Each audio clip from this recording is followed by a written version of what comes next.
Olá, eu sou o professor Jacobi Fernandes e nós vamos tratar agora de noções de direito administrativo, especificamente a Lei 8.112. Alguns conselhos para você. Em primeiro lugar, sempre que falar de lei, quando o examinador, num concurso público, por exemplo, coloca Lei 8.112, ele está anunciando para você que pode cobrar qualquer artigo dessa lei. Portanto, você vai ter que ler a lei toda. Outra observação, quando você falar de lei ou tiver que escrever, L maiúsculo, L-E-I, lei, número abreviado 8.112, de 1990, ou barra 1990. Não faça como quem lê placa de automóvel. Lei 8112, não pode. Lei 8112, não pode. L minúsculo. Por que estou dando esses conselhos? Porque às vezes lá na frente, no concurso público, você tem uma prova escrita ou está diante de uma banca examinadora. E já vi candidato ser humilhado por examinador que não sabe ler o número da lei. Então é Lei 8.112 de 1990, ok? Costume ser assim, um dia você pode precisar citar. Para com essa história de ler placa de automóvel. Tá? Muito bem, como você vai entender? Se você tem internet, a minha sugestão, sempre que houver um item no programa em forma de lei, você pode comprar livros sobre isso, mas estude pela lei que está no site do Planalto, porque ela está sempre atualizada. E quando você abre, escreve, por exemplo, no Google 8.112, aparece um dos itens, aparece lá, Planalto. Clica lá e no canto superior esquerdo da tela você vai encontrar o texto compilado. É lá que você vai clicar. O texto compilado traz todas as alterações vigentes até esse dia, tá bem? Então, estude por lá. Livros de doutrina você pode utilizar? Sim. Quando coloca num programa lei número tal, leia a lei. O que você não entender, você marca do lado e depois você vai procurar doutrina. Ou pergunta para a gente, tá bom? Não entendi o artigo tal da lei número tal. Perfeito. Aí a gente vai explicar. Vá na lei, conheça a lei, use as expressões da lei e vá mudando o seu vocabulário. Por quê? Um concurso pode ter prova oral, um concurso pode ter prova de redação. Aprenda a usar os termos corretos. E corretos é o que está na lei. Então, vamos lá. Nós vamos agora escolher quais são os assuntos da 8.112 que nós vamos tratar. É impossível fazer um curso para você tratando de todos os artigos da 8.112. Você ia passar o tempo todo estudando para concurso de uma só lei. E esse programa tem 7 itens. Então, nesse programa específico que eu estou tratando agora, ele tem 7 itens. Vamos rapidamente agora tratar dos outros assuntos. Tá? A Lei 9.527, de 10 de dezembro de 1997, é a lei que mudou a Lei 8.112. Então, quando você acessar o site do Planalto, você vai encontrar lá o texto compilado, já incluído essa lei e outras leis.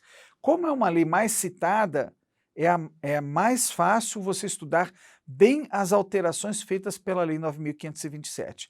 Você vai puxar a 8.112 e vai marcar todas as alterações que ela fez. Ela há um indicativo sério de que uma ou duas questões podem cair da 8.112 e eu proponho que você estude com mais atenção o que foi mudado pela 9.527. O que nós vamos abordar aqui agora? Eu vou projetar para você o slide que nós vamos tratar, tá certo? Então, a Lei 8.112 de 1990 tem 252 artigos, aproximadamente 190 parágrafos e centenas de incisos. Para ler a lei toda, eu sugiro que você divida por grandes temas. Eu proponho, o tema número 1 é a aplicação da lei e conceitos básicos, porque você vai encontrar palavras que estão escritas nessa lei e que têm sentido diferente. Por exemplo, uma das palavras que tinha lá e que agora foi revogada é transferência. Né? Transferência, você sempre imagina um sujeito com a malinha na mão mudando de lugar. Na lei era mudança de quadro, com ou sem mudança de domicílio. E o Supremo entendeu que era inconstitucional a transferência. Você está, por exemplo, na carreira, por exemplo, de agente penitenciário. Agora é permitida a transferência para a carreira de agente de polícia. Então você mudava de quadro, isso chamava transferência. O Supremo entendeu que é inconstitucional, então não está mais na lei, mas pode cair numa questão de concurso. O outro item é vacância e provimento de cargos, direitos e deveres, regime disciplinar e seguridade social. Além disso, eu coloquei asterisco, não é asterístico, é asterisco, onde são os itens mais importantes para você tratar, tá bom? Minha aposta é direitos e deveres e regime disciplinar, tá bem? E a gente vai falar também sobre isso. Vamos tratar a seguir dos pontos em que você pode ter dificuldade de entender lendo a lei sozinha. Coloquei aqui no quadro e leia com atenção, eu vou ler com você para explicar melhor. 10 conceitos importantes que a gente vai tratar agora. Eu marquei todos em amarelo e fiz um texto colocando para você, em alguns casos com letra maiúscula. Primeiro, a quem se aplica, isto é, qual é a abrangência dessa lei? Com certeza se aplica a servidores do DPEM. Você vai ser regido por essa lei. Veja que eu já estou utilizando palavras jurídicas que você precisa conhecer. Você vai ser regido a uma lei de regência, a uma lei que obriga você. Continuando. A lei, no artigo 1º, estabelece que institui o regime jurídico único para os servidores públicos civis da União, das autarquias, inclusive em regime especial, e das fundações públicas federais. Acontece que a Constituição Federal estabeleceu, na União tem só um regime para os servidores, nos estados só um regime para os servidores e no município só um regime para os servidores. É uma lei igual para todos. Você sabe que isso não ia dar certo, né? Então veio a emenda constitucional 19 e flexibilizou no artigo 39 a questão do regime jurídico único. Olha, pode ter outros regimes. Na verdade, a gente tem outros regimes, mas tem plano de salários super divergentes entre si, carreiras que recebem muito mais que o servidor do Poder Executivo, como ocorre no Legislativo e no Judiciário. Então você tem uma lei só, regendo na esfera federal, servidores do Legislativo, do Judiciário e do Executivo, mas o plano de cargos e salários é diferente, com remunerações diferentes. O que entendeu o Supremo Tribunal Federal? Que a emenda constitucional 39 era a emenda constitucional número 19, que alterou o artigo 39 e permitiu vários regimes, é inconstitucional. Então, essa lei rege todos os servidores federais, a 8.112, rege todos os servidores federais, das autarquias e fundações públicas. Qual é a situação do DPEM? O DPEM é um órgão do Ministério da Justiça. Ainda não é uma autarquia, nem sei se será. Nesse momento é um órgão. O que é órgão? Imagine você como pessoa física. Você tem vários órgãos. A mesma coisa ocorre com pessoa jurídica.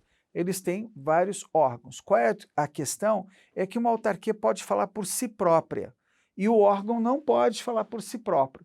Ele tem que falar via ministro da Justiça, o que não deixa de ter um lado muito bom, porque você está muito próximo da mais alta cúpula do governo, estando no DPEM, né? E essa lei que está aqui embaixo foi a lei que criou o quadro de pessoal do Ministério da Justiça e a carreira de agente penitenciário federal. Vamos prosseguir agora tratando de alguns conceitos fundamentais. Primeiro, servidor público. Servidor público é para o gênero que abrange todo mundo ou é uma situação específica. É uma nomenclatura específica. Servidor público é quem está sujeito ao regime jurídico único e que trabalha no Poder Executivo, na União Federal, nos estados e municípios e tem, portanto, esse regime jurídico único, inclusive nos demais poderes. Também se aplica ao Judiciário, se aplica ao Legislativo e a 2 órgãos que existem na Constituição e são autônomos, Tribunais de Contas e Ministério Público, tá certo? Então, a 8.112 se aplica a todos eles, mas não se aplica aos juízes, não se aplica aos procuradores e promotores do Ministério Público, não se aplica a deputados e senadores. Esses são agentes políticos, o que não quer dizer que são eleitos, são agentes políticos. Políticos por quê? Porque vem de polis, fala em nome da cidade, fala em nome do poder público. Um promotor, quando acusa, ele está acusando em nome da sociedade, do poder público. Por isso que a gente chama de agente político. Então, agente político, estão lá presidente da República, ministros de Estado, no Poder Judiciário, ministros, juízes, no Ministério Público, procurador-geral, procurador do Ministério Público e promotor, e nos tribunais de contas, ministros e conselheiros. Os procuradores do Estado não são considerados agentes políticos, eles têm estatuto próprio. E aí nós temos, então, servidor público é a pessoa legalmente investida em cargo público. Eu tenho um cargo público, pode ser de provimento efetivo ou ser de provimento precário. Nós vamos ver isso também. Você vai ser investido em um cargo público quando é nomeado e toma posse. Então, passou no concurso, sai sua lista de nomeados. Seu nome aparece no Diário Oficial. Foi nomeado, hoje está sendo nomeado fulano de tal. Então, você tem que comparecer ao órgão e tomar posse.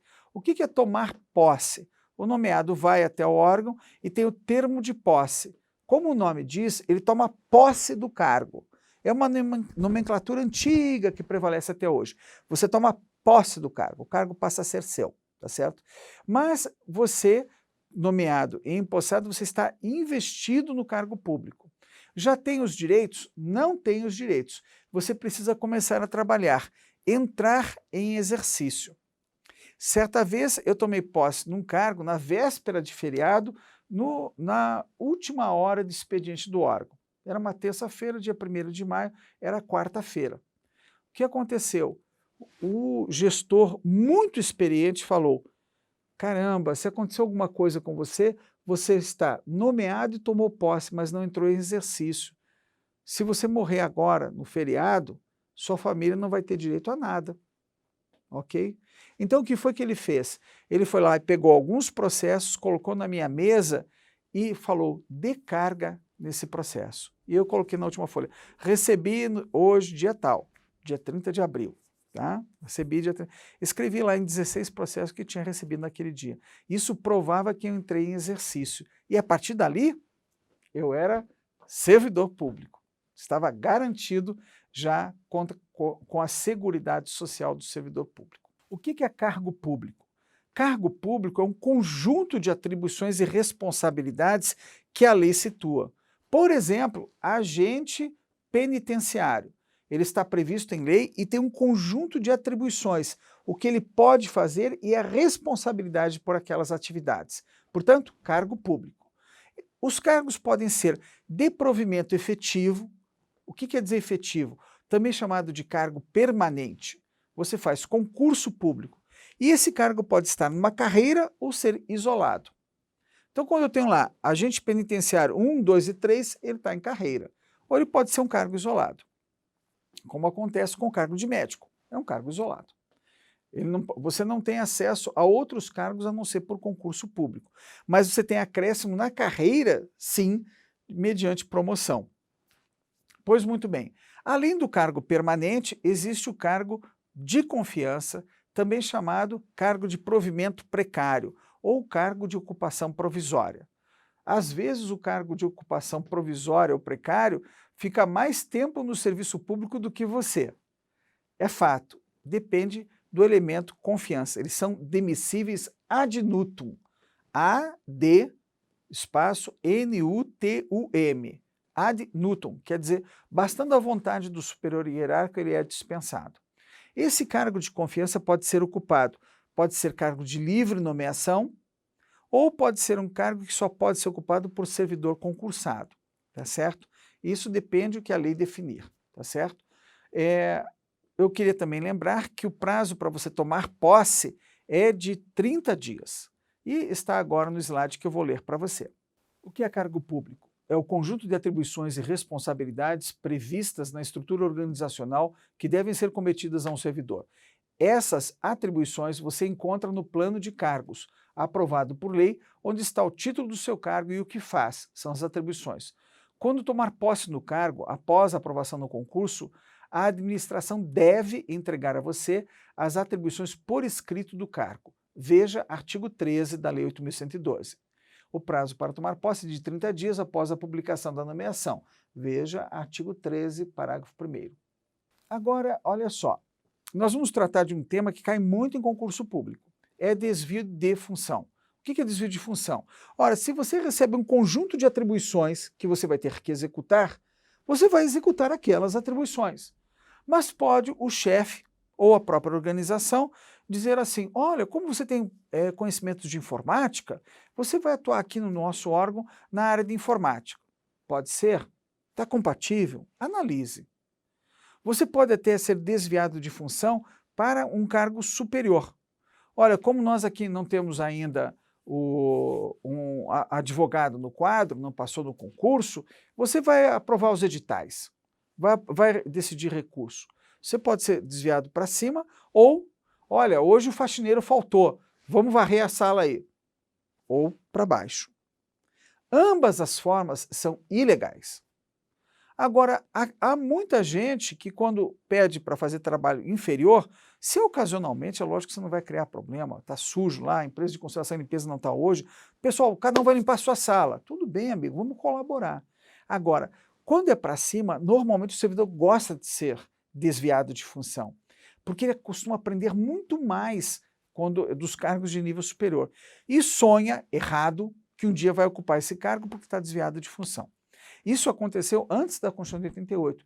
Você ficava muito tempo desviado de função, um dia oficializavam você no cargo novo. Agora não mais, tem que fazer concurso. Então, quando você é desviado, escuta, professor, eu posso receber a remuneração do cargo maior? Olha, já tem alguns casos que isso aconteceu, mas é muito raro o judiciário lhe dar qualquer direito porque você está desviado de função para cima. E normalmente quem está desviado de função para cima não reclama. Acha ótimo, né? Poder desempenhar as funções maiores. Então você tem que fazer. Cuidado também, porque às vezes o desvio de função pode gerar improbidade. O chefe chama você, ô fulano, vai lá em casa e troca de gás lá, porque acabou o gás e minha mulher não sabe trocar bujão. Tá? Ô fulano, vai lá e compra um maço de cigarro para mim. Ô fulano, desvio de função. Servir aos interesses particulares do seu chefe pode acarretar improbidade administrativa. Eu tive um caso bem rapidinho para você guardar, porque pode cair uma questão semelhante no concurso. Olha só, o pessoal me procurou no órgão e disse que a secretária de um determinado ministro, que não é o ministro de Estado, porque tem que tomar cuidado se não tem lá atividade de representação, o presidente da República, por exemplo, tem secretária particular. É para redigir, inclusive, as cartas de amor que ele quiser. É secretária particular, tá bem? Mas se não, se é secretária normal do serviço público, esse ministro começou a usar e mandava ela pagar as contas. Um dia ela começou a pagar as contas e depositar do talão de cheque que ele deixava assinado em branco, dinheiro na conta dela. E o pessoal vai me perguntar, puxa, vamos demitir a moça. Eu disse, não, vai dar um escândalo. Houve ato de improbidade manifesto e você ainda quer dispensar a moça?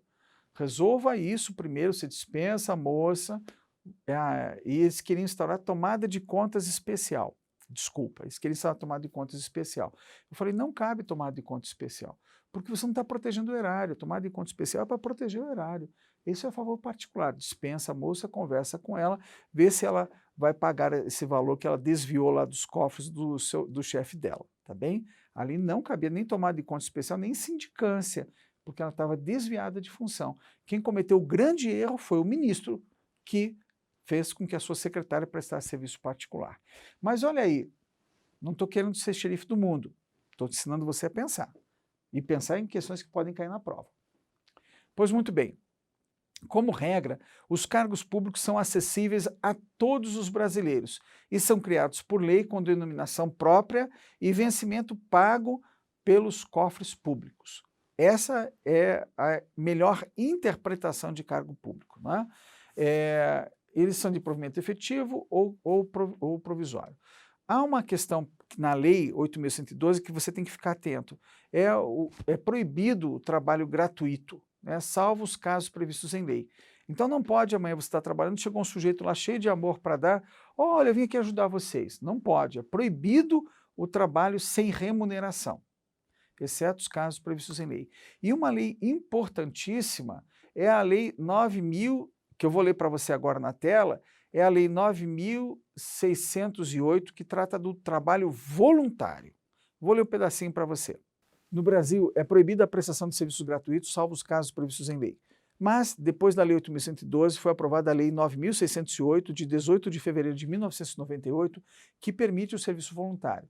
O serviço voluntário é atividade não remunerada, prestada por pessoa física, entidade pública de qualquer natureza ou a instituição privada de fins não lucrativos, que tem objetivos cívicos, culturais, educacionais, científicos, recreativos ou de assistência à pessoa. E servidor é a pessoa legalmente investida. Eu chamo a atenção agora aqui para o fato, por exemplo, de uma pessoa que foi voluntário, o Dr. Drauzio Varela, que você já deve ter ouvido falar, fez trabalhos belíssimos lá no Carandiru, né, durante mais de 10 anos, voluntariamente sem receber nada. Imagine um médico fazer trabalho voluntário num presídio, né? Olha a experiência que ele acumulou de vida, né? Um ser humano que todo mundo aplaude, quando passa, eu vou em aeroporto, eu vejo ele passando, o pessoal aplaude, né? Trabalho voluntário em presídio, né? E é uma ideia legal para você, inclusive, levar pessoas para trabalho voluntário, mas tem que tomar cuidado, porque existem regras próprias no órgão. Imagine que você trabalha num presídio, você não vai deixar qualquer pessoa entrar que coloca em risco, né, a atividade. Então, é uma coisa que tem que ser muito bem pensada. Eu conheço também outras pessoas que trabalharam em presídio, né, foram voluntários, ensinar ensinar a ser cozinheiro, né, trabalhos maravilhosos que eu já vi nessa área. Mas agora tem lei própria, nada de jeitinho, tudo formalizado para você não ter problema.